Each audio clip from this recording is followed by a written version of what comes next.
All right, next day we're down here at the same spot outside of Morton, and there was a big freeze that happened.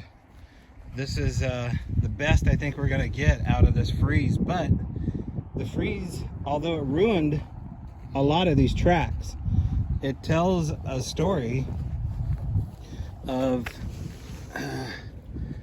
something that walked down here recently, because although this track I think is still one of the more castable ones, and you can't really see it that well, but most of these tracks, as the mud came up through here, and this is Brett, I don't know what that's, permafrost, is that what it's called? As it comes up and pushes the substrate up, it makes this little pillar effect all over the ground.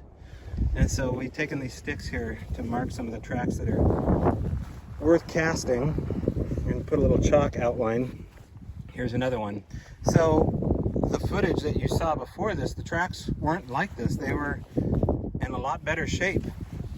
So something has been down here maybe between the last couple weeks at the most. I can't... Within the last week or so? Yeah, because it had to be between two freezes, or in between a freeze. Look how much permafrost is down here, and look how it just ruins what were pretty good tracks yesterday.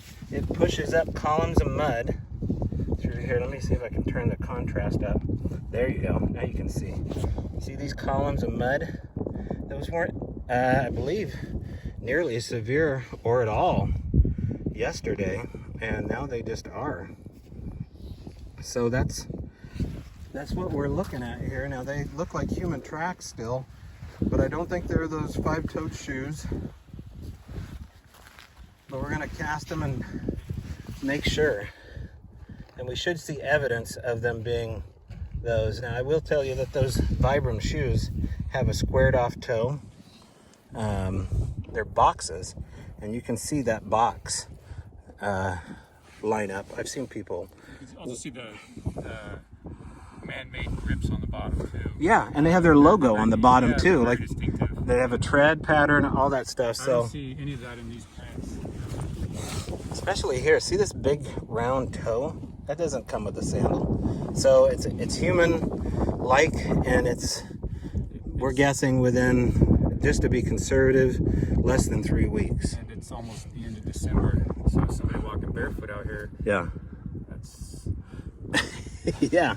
It's pretty crazy. It's crazy. I mean, maybe a tweaker came down here, they went to the fire pit, they lit their hash pipe, and then, you know, they wandered off into those trees. But we haven't seen anybody here at all. Yeah. There's no trash here. It gets washed out every year, so I'm sure all the trash just goes down to Fife. Summertime, these tracks probably wouldn't be that big of a deal, but the fact that it's wintertime and freeze, it's, I mean, you don't really hear people doing that. No, it was It like, makes it more interesting. it does make it a little more interesting. Yeah. Now the tracks too came from a little deeper out this way. Well, and I was able to track it a little bit. Just watch your step there. I was able to track it. Right. How far did you get? Well, there's like I lost it. I mean, I'm by no means a tracker, but No, you are a tracker. We're announcing it now. He is. Self-proclaimed expert. Right. I lost it kind of like right up over there, but I also saw some smaller prints kind of going up that way right there. Okay. Like these ones here. I mean, like if it was a kid print, I'd probably say a human. I'd probably say 6 years old. Okay. For a human. All alone, as far as we're concerned. Well, no, there's a size 10. So there's two small individuals, a size 11, which is this one on the outside, and the size 10 is the one over here. And we found enough consistency with that. Now the tracks do open up to 27 inches. We'll remeasure them, but most of them are 22 or less. And they're the same stride as us.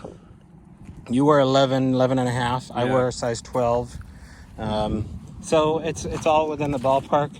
But I tell you one thing I've noticed too, dude, is that we're not leaving a big impression. I know, I noticed how deep those were, yeah. I mean, as you and I walk, we are not going down into, and I didn't do it yesterday. You don't see my tracks everywhere here. Yeah. Yeah, I mean it's still frozen now, so we're not going to get that effect. But we should.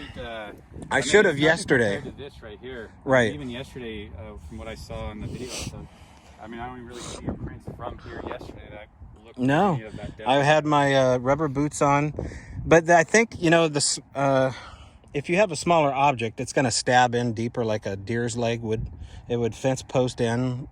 Like all the oak tracks. Yeah. Yeah. So if we walked it barefoot yesterday, not today, we probably would have come closer to understanding what kind of tracks we have here. So I don't know. It's worth going to the next level. So interesting. And this isn't an area. I mean, I'm down here for a reason, because it's an area that's. I mean, there's so much Bigfoot activity that gets reported down here, and that's why I'm here. And that's how we have this random encounter of being able to meet up here. It's so. Yeah. That makes you wonder. It is, and do the due diligence.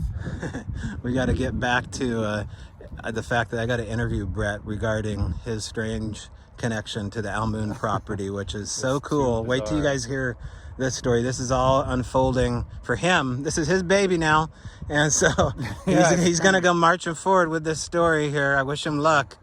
It's a wild ride.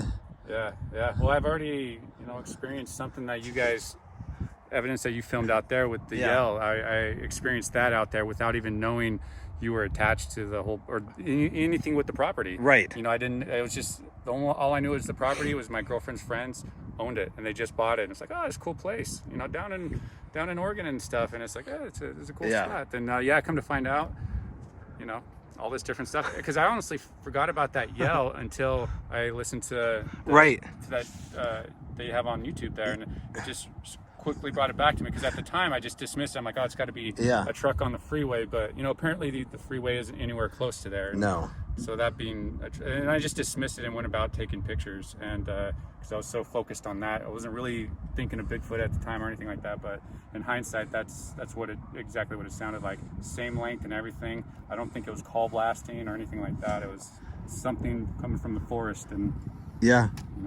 that's very cool.